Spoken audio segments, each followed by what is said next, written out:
ಕಾರ್ಯಕ್ರಮ ನಡೀತಾ ಇದೆ. ದಯವಿಟ್ಟು ಎಲ್ಲರೂ ಭಕ್ತಿಯ ನಮನವನ್ನು ಸಲ್ಲಿಸಬೇಕಾಗಿ ವಿನಂತಿ. ಈ ಒಂದು ಮೂರ್ತಿ ಅನಾವರಣ ಕಾರ್ಯಕ್ರಮವನ್ನು ದಿವ್ಯ ಸಾನ್ನಿಧ್ಯ ವಹಿಸಿರ್ತಕ್ಕಂಥ ಪರಮಪೂಜ್ಯ ಸಿದ್ದಯ್ಯ ಸ್ವಾಮಿಗಳು ಹಾಗೂ ಕೊಟ್ಟೂರು ಸ್ವಾಮಿಗಳು ಮಾಜಿ ವಿಧಾನ ಪರಿಷತ್ ಸದಸ್ಯರಾದಂಥ HR ಶ್ರೀನಿವಾಸನವರು ಸಹಿತ ಒಂದು ಮೂರ್ತಿ ಅನಾವರಣ ಕಾರ್ಯಕ್ರಮದಲ್ಲಿ ಭಾಗವಹಿಸಲಿಕ್ಕೆ ಸಮಾಜವಾಗಿ ಮೂರ್ತಿ ಅನಾವರಣದ ಜೊತೆಗೆ ಮೂರ್ತಿಗೆ ಪುಷ್ಪೋತ್ಸವವನ್ನು ಮಾಡ್ತಾ ಇದ್ದಾರೆ. ಗುರುಗಳು ಹಾಗೂ ಧನ್ಯವಾದದಿಂದ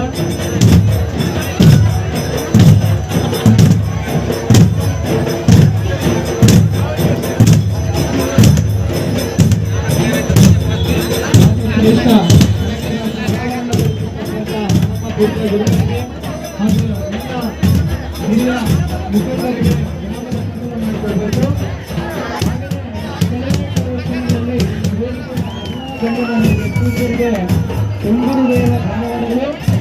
ಸಮಾಜದ ಯುವಕರು ಈ ಕಾರ್ಯಕ್ರಮದ ವೇದಿಕೆಗೆ ಆಗಮಿಸೋದಕ್ಕೆ ಪ್ರೀತಿಯರಿಗೆ ಹಾಗೂ ಗಣ್ಯರಿಗೆ ಅನುಕೂಲ ಮಾಡಿಕೊಡಬೇಕಾಗಿ ನಮ್ಮಲ್ಲಿ ವಿನಂತಿ.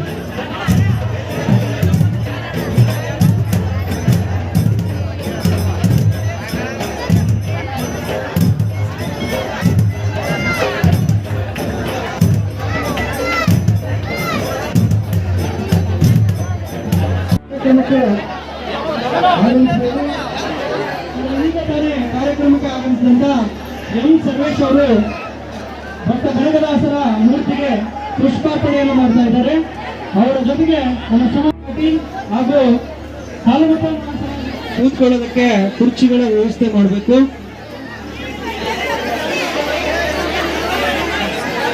ಶ್ರೀನಿವಾಸ್ ಹೊಸಳ್ಳಿ ವಕೀಲರು ಹಾಗೂ ಯುವ ಮುಖಂಡರು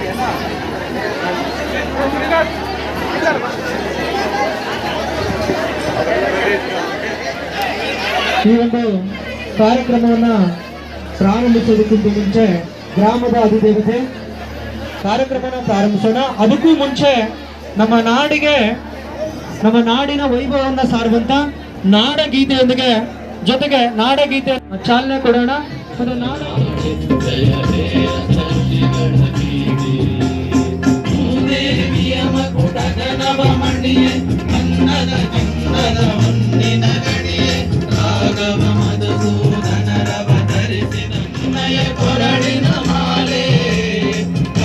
ಪತಂಜಲ ಗೌತಮ ದಿನನುತ ಭಾರತ ಜನನಿಯ ತನುಜಾತೆ ಶಂಕರನ ಮನುಜ ವಿದ್ಯಾರಣ್ಯ ಬಸವೇಶ್ವರ ಮಧ್ವರ ದಿವ್ಯಾರಣ್ಯ ಬ್ರಹ್ಮಶಿಲಾಕ್ಷರಿ ಪೊನ್ನ ಅಂಬಲ ಭೂಮಿಪತಿ ಜನ್ನ ಕುಮಾರ ವ್ಯಾಸರ ಮಂಗಳ ಧಾಮ ಕವಿ ಕೋಗಿಲೆಗಳ ಭಾರತ ಜನನಿಯ ತನುಜಾತೆ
ನಡೆಯುತ್ತಲಿರಲಿ ತನ್ನಿ ಕಾರ್ಯವ ಬಿಡನೆಂದು ಚಾಲನೆಯನ್ನು ನೀಡ್ತಾ ಇದ್ದಾರೆ. ದಯವಿಟ್ಟು ತಮ್ಮ ಚಪ್ಪಾಳೆ ಕರಾವರ್ತನದ ಮೂಲಕ ಈ ಒಂದು ಕಾರ್ಯಕ್ರಮದ ಜ್ಯೋತಿ ಜ್ಯೋತಿ ಒಂದು ಶುಭ ಸಂಕೇತ. ಆ ಜ್ಯೋತಿಯನ್ನ ಬೆಳೆಸೋದ್ರ ಮೂಲಕ ನಮ್ಮ ಭವಿಷ್ಯ ಉಜ್ವಲವಾಗಲಿ ಮತ್ತೆ ನಮ್ಮೆಲ್ಲರ ಜೀವನ ಪರಿಪೂರ್ಣವಾಗಲಿ ಅನ್ನುವಂತಹ ಒಂದು ಸಂಕೇತದೊಂದಿಗೆ ಅಪ್ಪೆ ಸೈಡ್ ಬೇರೆ ಅಪ್ಪೆ ಕಣ್ಣು ಸ್ವಾಗತಿಸ್ಕೊಳ್ಬೇಕಂತ ಹೇಳಿ ವಿನಂತಿಯನ್ನ ಮಾಡ್ಕೊಳ್ತಾ ಇದ್ದೇನೆ.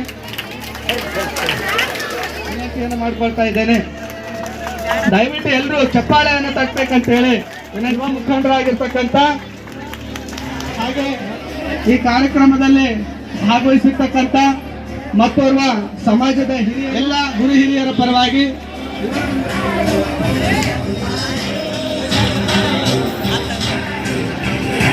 ಹಾಗೆ ಮಾಲಾರ್ಪಣೆಯೊಂದಿಗೆ ಸ್ವಾಗತಿಸ್ಕೊಳ್ಬೇಕಂತ ಹೇಳಿ ಈ ಗ್ರಾಮ ಪಂಚಾಯತ್ ಅಧ್ಯಕ್ಷರಿಗೆ ರುದ್ರೇಶ್ ದಾಗಿ ಅವರ ಸಮಾಜದ ಅಧ್ಯಕ್ಷರಿಗೆ, ಸಮಾಜದ ಜಾಗೃತಿಯನ್ನು ಮೂಡಿಸಿರ್ತಕ್ಕಂಥ ಸನ್ಮಾನ್ಯ ತಾಲೂಕು ಅಧ್ಯಕ್ಷರಿಗೆ,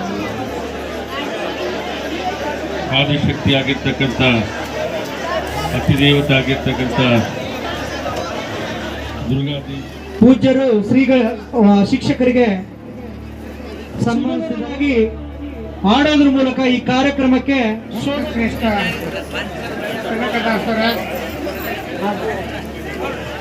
ಕಾರ್ಯಕ್ರಮ ನಡೀಬೇಕಾದ್ರೆ ಊರಿನ ಎಲ್ಲ ಪ್ರಮುಖ ಸಮಾಜದ ಯುವಕರ ಮತ್ತು ಎಲ್ಲರ ಸಹಕಾರ ಇದ್ರೆ ಮಾತ್ರ ಸಾಧ್ಯ ಅನ್ನಂತ ಮಾತನ್ನು ಇವತ್ತು ನಾನು ಹೇಳೋದಕ್ಕೆ ಇಚ್ಛೆ ಪಡ್ತೇನೆ.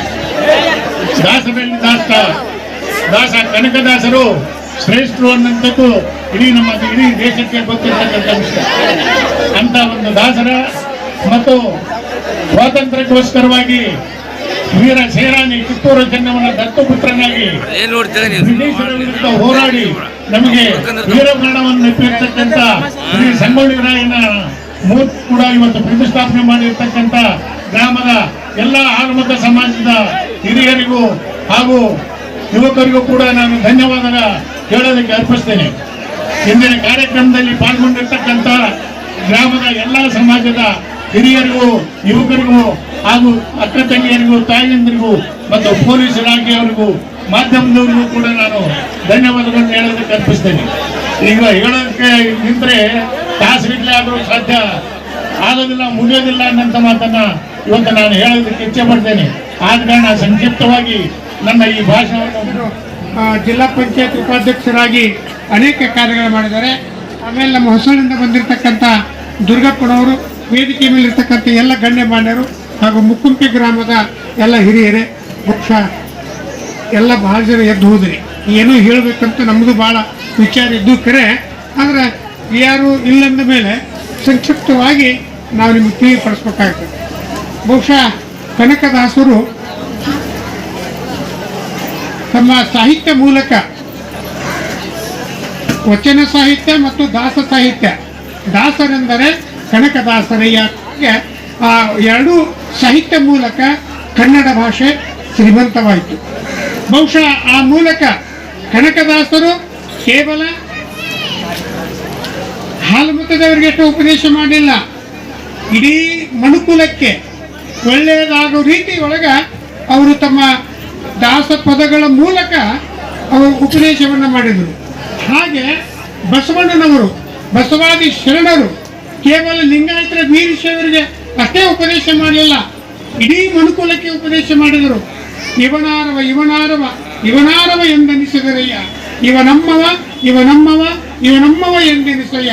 ಭೇದ ಭಾವ ತಿಳಿದುಕೊಳ್ಳದೆ ಎಲ್ಲರೂ ಒಂದೇ ಎಂದು ತಿಳಿದುಕೊಂಡು ಆ ಯಾವ ಬಸವಣ್ಣನವರ ಶರಣರಾಗಲಿ ಕನಕದಾಸರಾಗಲಿ ಬಹಳ ಉಪದೇಶ ಮಾಡಿದ್ದಾರೆ. ಅದಕ್ಕೆ ನಾನು ಮುಕ್ಕುಂಪಿ ಜನ ಅಂದರೆ ನಮ್ಮ ಬಹಳ ಪ್ರೀತಿ ಜನ. ನಾವೊಂದು ಮಾತು ಹೇಳ್ತೀನಿ, ಎಲ್ಲರೂ ಪ್ರೀತಿಯಿಂದ, ಎಲ್ಲರೂ ಒಂದು ಶ್ರದ್ಧೆಯಿಂದ, ಅಭಿಮಾನದಿಂದ, ಒಗ್ಗಟ್ಟಿಂದ ಹೋಗಿದ್ದಾತಂದ್ರೆ ಈ ಊರು ನಿಜವಾಗಿ ಅದು ಹೇಮಗುಡ್ಡಲ್ಲೈತಿ. ನಿಜವಾಗಿ ಹೇಮಗುಡ್ಡ ಇರುವುದು ಇದು. ಎಮ್ಮಿಗುಡ್ಡ ಹೇಮಗುಡ್ಡ ಎರಡೂ ಬೇರೆ ಅಲ್ಲ, ಎಮ್ಮಿಗುಡ್ಡ ಹೇಮಗುಡ್ಡ ಎರಡೂ ಬೇರೆ ಅಲ್ಲ. ಇಲ್ಲಿ ಆದಿಶಕ್ತಿ ನೆಲೆಸಿದ್ದಾಳೆ, ಯಾವ ಕಾಲಕ್ಕೂ ನಿಮಗೆ ತೊಂದರೆ ಆಗೋದಿಲ್ಲ. ಜೊತೆಗೆ ಕನಕದಾಸರು, ಆಮೇಲೆ ನಮ್ಮ ವಾಲ್ಮೀಕಿ ಮಹರ್ಷಿಗಳು, ಆಮೇಲೆ ಸಂಗೊಳ್ಳಿ ರಾಯಣ್ಣ ಅಂತಂದ್ರೆ ಕಿತ್ತೂರು ಚೆನ್ನಮ್ಮನ ಬಲಗೈ ಬಂಟ, ಬಹುಶಃ ನೀವು ಬೈಲಹೊಂಗಲ ತಾಲೂಕು ಸಂಗೊಳ್ಳಿಗೆ ಹೋಗಿ ಬರ್ರಿ ಒಮ್ಮೆ. ಸಂಗೊಳ್ಳಿ ಒಳಗ ಅವರ ಜೀವನ ಚರಿತ್ರೆಯನ್ನೇ ಇಡೀ ಸರ್ಕಾರ ಜೀವಂತ ರೂಪದೊಳಗ ಅವಕ್ಕೆ ಗೊಂಬೆಗಳಿಗೆ ಜೀವ ಇರ್ತಾರೆ, ಆದ್ರೆ ಇಡೀ ಜೀವ ಅದಾವಪ್ಪ ಅನ್ನೋ ರೂಪದೊಳಗ ಸುಮಾರು 3 ತಾಸು ಸಕತ್ತೆ ನೋಡ್ಬಿಡ್ತದೆ. ಸಂಗೊಳ್ಳಿ ರಾಯಣ್ಣವರ ಇಡೀ ಜೀವನ ಚರಿತ್ರೆಯನ್ನ ಅಲ್ಲಿ ಒಂದು ಪಾರ್ಕ್ ಮೂಲಕ ಅಲ್ಲಿ ತೋರಿಸಿದ್ದಾರೆ. ಬಹುಶಃ ಆ ರಾಯಣ್ಣ ಭಕ್ತ ಶ್ರೇಷ್ಠ, ಅವನು ಒಬ್ಬ ವೀರ, ಆ ದೇಶ ಪ್ರೇಮಿ, ದೇಶದ ಒಂದು ರಕ್ಷಣೆಗೆ ಹೋರಾಡಿದಂಥ ವ್ಯಕ್ತಿ. ಸ್ವಾತಂತ್ರ್ಯಕ್ಕೆ ವಿಜೃಂಭಣೆಯಿಂದ ಮುಕುಂಪಿ ಗ್ರಾಮದಲ್ಲಿ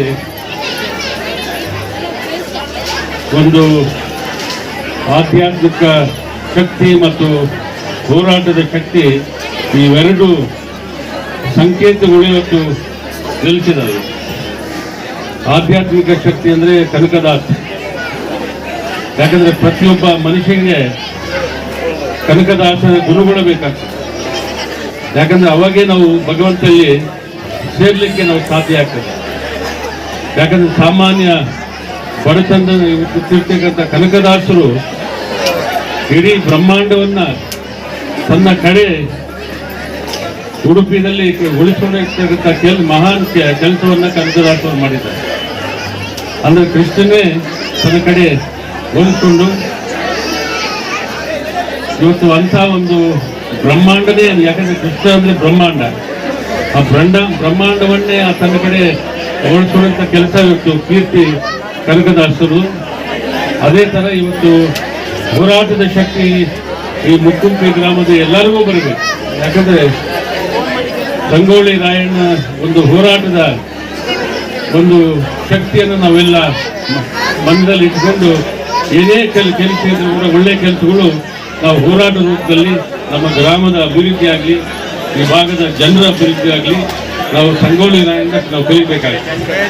ಅದರಿಂದ ಇವತ್ತು ನಾವೆಲ್ಲರೂ ಬಹಳ ಭಾಗ್ಯವಂತರು. ಇವತ್ತು 2 ಶಕ್ತಿಗಳು ನಮ್ಮ ಮುಕ್ಕುಂಪಿ ಗ್ರಾಮಕ್ಕೆ ಬಂದಿದ್ದಾವೆ. ಹೋದ ವರ್ಷ ಈ ಗ್ರಾಮದ ಮುಖ್ಯಸ್ಥರಾದಂಥ ವಾಲ್ಮೀಕಿ ಸಮಾಜದವರು ಕೂಡ ನನ್ನ ಕರೆಸಿ ಇವತ್ತು ವಾಲ್ಮೀಕಿ ಒಂದು ವಿಗ್ರಹವನ್ನ ಇಲ್ಲಿ ಪಕ್ಕದಲ್ಲೇ ಸ್ಥಾಪನೆ ಮಾಡಿ ಇವತ್ತು ಆ ಮಹಾನ್ ದೃಷ್ಟಿಯನ್ನ ಕೂಡ ಇವತ್ತು ನಾವೆಲ್ಲರೂ ದರ್ಶನ ಮಾಡುವುದು. ಅದೇ ತರ ಇವತ್ತು ಕನಕದಾಸರನ್ನ ನಾವು ಊರಿಗೆ ಬಂದ ಮೇಲೆ ಮೊದಲನೇದಾಗಿ ಇಬ್ಬರನ್ನ ಮಹಾನ್ ಭಕ್ತ ದೈವಿ ಪುರುಷರನ್ನ ಹಾಗಾಗಿ ಇವತ್ತು ನಾವೆಲ್ಲರೂ ಕೂಡ ಈ ನಾಡನ್ನ, ಈ ನಾಡಿಗೆ ಅನ್ಯಾಯ ಆದಾಗ ಉಳಿಸುವಂತ ಕೆಲಸ, ಯುವಕರಲ್ಲಿ ಶಕ್ತಿ ತುಂಬುವಂತ ಕೆಲಸ ನಮ್ಮ ತಾಯಿಯಂದ್ರು ಮಾಡ್ಬೇಕಂತ ನಮ್ಮಲ್ಲಿ ಕೇಳ್ಕೊತೀನಿ. ಯಾಕಂದ್ರೆ ಇವತ್ತು ನೋಡಿ ಇಲ್ಲಿ 3 ಅದ್ಭುತವಾದ ಮೂರ್ತಿಗಳಿದ್ದಾವೆ. ಒಂದು ಕನಕದಾಸರದು, ಒಂದು ಕ್ರಾಂತಿವೀರ ಸಂಗೊಳ್ಳಿ ರಾಯಣ್ಣವ್ರದ್ದು, ಒಂದು ವಾಲ್ಮೀಕಿ ಅಜ್ಜವ್ರದ್ದು.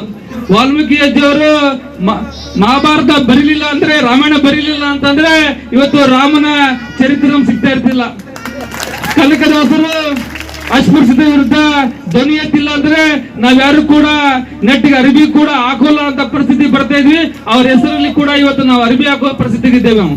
ಅದೇ ರೀತಿ ಈ ಓಣಿಗೆ, ಈ ನಾಡಿಗೆ ಒಂದೇನು ಅನ್ಯಾಯ ಆದಾಗ ಸಿಡಿದದ್ದು ಅಂತ ಕೆಲಸ ಮಾಡಿದ್ರೆ ಕ್ರಾಂತಿವೀರ ಸಂಗೊಳ್ಳಿ ಹೆಸರು ಕೂಡ ಬೇಕಂತ ನಾನು ಹೇಳಿಕೆ ಇಷ್ಟಪಡ್ತೇನೆ. ಈ 3ರ ಮೂರ್ತಿಯನ್ನ ನೀವು ಇಟ್ಟಿದ್ದೀರಿ. ಈ 3ರ ಮೂರ್ತಿಯ ಮಕ್ಕಳಿಗೆ ಇತಿಹಾಸವನ್ನ ಹೇಳುವಂತ ಕೆಲಸ ನೀವು ಮಾಡ್ರಿ, ಇಟ್ರಿ, ಪೂಜೆ ಮಾಡಿದ್ರಿ, ಹೆಸರು ಹೋದ್ರಿ ಅಂತ ಬೇಡ.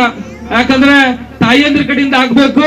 ಇವರು ಕನಕದಾಸರಪ್ಪ, ಇವರು ಸಂಗೊಳ್ಳಿ ರಾಯಣ್ಣಪ್ಪ, ಇವರು ಮಾಸ ವಾಲ್ಮೀಕಿಯವರಪ್ಪ, ಇಂತಿಂತ ಗ್ರಂಥಗಳು, ಇಂತಿಂತ ನಾಡಿ ಸೇವೆ ಮಾಡಿದಂತ ನೀವು ಹೇಳಿಕೊಟ್ರೆ ಮಕ್ಕಳು ಕುಡಿ ಚಟನು ಬಿಡ್ತಾರೆ, ಮತ್ತೊಬ್ಬರ ಬಗ್ಗೆ ಮಾತಾಡೋದು ಬಿಡ್ತಾರೆ, ಮತ್ತೊಬ್ಬರ ವಿಚಾರ ಮಾಡೋದು ಬಿಡ್ತಾರೆ. ಈ ಒಂದು ಮುಕ್ಕುಂಪಿ ಗ್ರಾಮ ಮುಂದಿನ ದಿನಗಳಲ್ಲಿ ಇನ್ನೂ ಅಭಿವೃದ್ಧಿ ಆಗುತ್ತೆ ಅನ್ನೋದು ಎಲ್ಲರ ಭಾವನೆ ಇದೆ. ನಾನು ಅವರೆಲ್ಲರೂ ಶುಭ ಹಾರೈಸ್ತಿದ್ದೀನಿ. ಮತ್ತು ನಾವು ಸಂಗೊಳ್ಳಿ ರಾಯಣ್ಣ ಅವ್ರ ಬಗ್ಗೆ ಹೇಳ್ಬೇಕಂದ್ರೆ, ನಾವು ಇತಿಹಾಸ ಕೇಳಿದ್ದೀವಿ, ಕ್ಲಾಸ್ಗಳಲ್ಲಿ ನಾವೆಲ್ಲ ಅವರು ಕಥೆಗಳು ಕೇಳಿದ್ದೀವಿ, ಅವರ ಹೋರಾಟದ ಬಗ್ಗೆ ಎಲ್ಲ ಕೇಳಿದ್ದೀವಿ. ಇವತ್ತಿನ ದಿನಗಳಲ್ಲಿ ಸಂಗೊಳ್ಳಿ ರಾಯಣ್ಣವರು ನೋಡ್ಬೇಕನ್ನೋ ವಿಚಾರ ಏನಪ್ಪ ಅಂದ್ರೆ, ನಮ್ಮ ಶ್ರೀ ಸಿದ್ದರಾಮಯ್ಯನವರು ಮುಖ್ಯಮಂತ್ರಿಗಳಿಂದ ಅವರು ರೀತಿಯಲ್ಲಿ ನಾವು ಅವರು ಬಂದಿದ್ದಾರೆ ಅಂತ ಹೇಳಕ್ಕೆ ಇಷ್ಟಪಡ್ತಾರೆ ಬಂಧುಗಳೇ. ಯಾಕೆ ಅಂತ ಹೇಳಿದ್ರೆ ಅವತ್ತಿನ ದಿನಗಳಲ್ಲಿ ಅವರು ಹೋರಾಟಗಾರರು ಅಂತ ಸಂಗೊಳ್ಳಿ ರಾಯಣ್ಣವರು ಇವತ್ತು ನಮ್ಮೆಲ್ಲರ ಪರವಾಗಿ ಸಿದ್ದರಾಮಯ್ಯ ಅವರು ಇದ್ದಾರೆ ಅಂತ ಹೇಳಕ್ಕೆ ಇಷ್ಟಪಡ್ತಾರೆ ಬಂಧುಗಳೇ. ಅದೇ ರೀತಿ ಪ್ರತಿಷ್ಠಾಪನೆ ಆಗ್ಲಿ ಅಂತ ಹೇಳಿ ಏನಾದ್ರೂ ಹಿಂದೂ ಏನಾದ್ರು ಹೋರಾಟ ಮಾಡ್ತಾ ಇದ್ರು ಅಂದ್ರೆ ಅದು ಸುರೇಶ್ ಗೋಕಾಕ್ ಹುಬ್ಬಳ್ಳಿ ಅವರು. ಅವ್ರಿಗೆ ಹುಬ್ಳಿ ಶಿವರಾಜ್ ಗೋಕಾಕ್ ಹುಬ್ಳಿ ಅವರು ಅನ್ನೋದಕ್ಕಿಂತನೂ ಕಲಿಯುಗದ ರಾಯಣ್ಣ ಅನ್ನೋದು ಒಂದು ಉತ್ತಮವಾದಂತ ಹೆಸರು. ಹಾಗಾಗಿ ನಾವೆಲ್ಲರೂ ಕೂಡ ಜಾತಿಯಿಂದ ನಾವು ರಾಯಣ್ಣ ಜೈ ಕನಕದಾಸರ ಜೈ ಅಂತ ನಾವು ಹೇಳ್ತಾ ಇದೀವಿ. ಆದ್ರೆ ರಾಯಣ್ಣ ಕನಕದಾಸರು ಯಾವತ್ತಿಗೂ ಜಾತಿ ಸೀಮಿತರಲ್ಲ.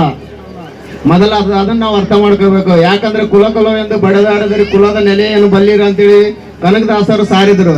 ಆದ್ರೆ ಇಲ್ಲಿ ಕೆಲವು ಸಮಸ್ಯೆಗಳೇನಂದ್ರೆ ನಮ್ಮ ಕುಲದಾಗೆ ಬಡದಾಟ ಆಗ್ಬಿಟ್ಟಿದ್ವು. ಅದು ಆಗಬಾರ್ದು. ಇನ್ನು ನಮ್ಮ ಕುಲದಲ್ಲೇ ನಾವು ಒಗ್ಗಟ್ಟಿಲ್ಲ ಅಂತಂದ್ರೆ ಇನ್ನೊಂದು ಕುಲದ ಜೊತೆಗೆ ನಾವು ಯಾವ ತರ ಬೆರ್ತ್ಕೊಳ್ತೀವಿ ಅನ್ನೋದು ನಾವು ಅದನ್ನ ಆಲೋಚನೆ ಮಾಡ್ಕೋಬೇಕು. ದಯವಿಟ್ಟು ಹಿರಿಯರು ತಪ್ಪು ತಿಳ್ಕೊಬೇಡ್ರಿ. ಯಾಕಂದ್ರೆ ನಾ ಚಿಕ್ಕವನಾದ್ರೂ ಕೂಡ ಪ್ರತಿ ಗ್ರಾಮದಲ್ಲಿ ಕೂಡ ನಾವು ಓಡಾಡಿದಂತ ವಿಚಾರಗಳನ್ನು ನೋಡಿದ್ರೆ ನಾವು ಯಾರ ಜೊತೆ ಯಾರು ಬೆರ್ಕೋಬೇಕಂತಂದ್ರೆ ಫಸ್ಟ್ ನಾವು ಗಟ್ಟಿರ್ಬೇಕು. ನಾವು ಗಟ್ಟಿದ್ರೆ ದೇವ್ರ ಬೆಟ್ಟಕ್ಕಂತಾರಲ್ಲ, ಹಂಗ ನಾವು ಗಟ್ಟಿತ್ತಂದ್ರೆ ಪ್ರತಿ ಸಮಾಜದ ಜೊತೆ ಅನ್ಯೋನ್ಯವಾಗಿ ನಾವೆಲ್ಲರ ಕಾರ್ಯಕ್ರಮನ ಅದ್ದೂರಿಯಾಗಿ ನಡೆಸ್ಕೊಳ್ಳೋ